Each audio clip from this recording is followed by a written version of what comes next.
नमस्कार दोस्तों, आज हम इस वीडियो में डिस्कस करने वाले हैं संविधान के 3 महत्वपूर्ण आर्टिकल 12, 13 एंड 14। तो चलिए शुरू करते हैं। तो सबसे पहला आर्टिकल है वो आर्टिकल 12, जिसमें स्टेट की परिभाषा बताई गई है कि कौन-कौन स्टेट के अंतर्गत आता है। तो स्टेट के अंतर्गत कौन-कौन आता है हम देखने का प्रयास करेंगे। तो इसके अंतर्गत central government, state government, parliament and state legislature, local bodies, government department, government control bodies, agencies, तो ये सारे स्टेट के अंतर्गत आते हैं। इसका मतलब यही है कि फंडामेंटल राइट किसके खिलाफ लागू होंगे, इसकी सीमा क्या है। तो आगे बढ़ते हैं और देखते हैं अपना नेक्स्ट आर्टिकल, जो कि है आर्टिकल 13।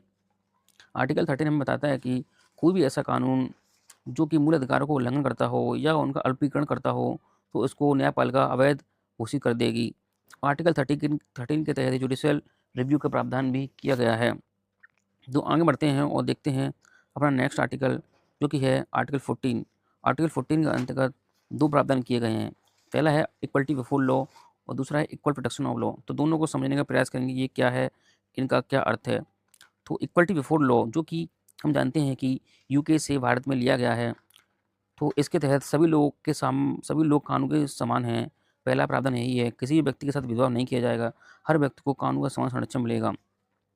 तो आगे बढ़ते हैं और देखते हैं तो उसका दूसरा प्रावधान, जो कि है इक्वल प्रोटेक्शन ऑफ लॉ, जो कि अमेरिका से भारत के संविधान में लिया गया है।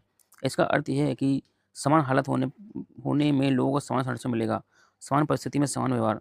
तो देखेंगे इसका क्या अर्थ है। तो इसका अर्थ यह है कि जो इक्वलिटी है वो एब्सोल्यूट नहीं है, यानी कि उस पर रीजनेबल क्लासिफिकेशन किया जा सकता है, यानी कि डिस्क्रिमिनेशन रीजनेबल आधार पर किया जा सकता है। जैसे कि हम जानते हैं कि संविधान में एससी, एसटी, ओबीसी को आरक्षण दिया गया है, महिलाओं को कुछ विशेष अधिकार दिए गए हैं, टैक्स स्लैब में छूट। जैसा कि हम जानते हैं कि आर्टिकल 105 के तहत संसद सदस्यों को विशेष अधिकार दिए गए हैं।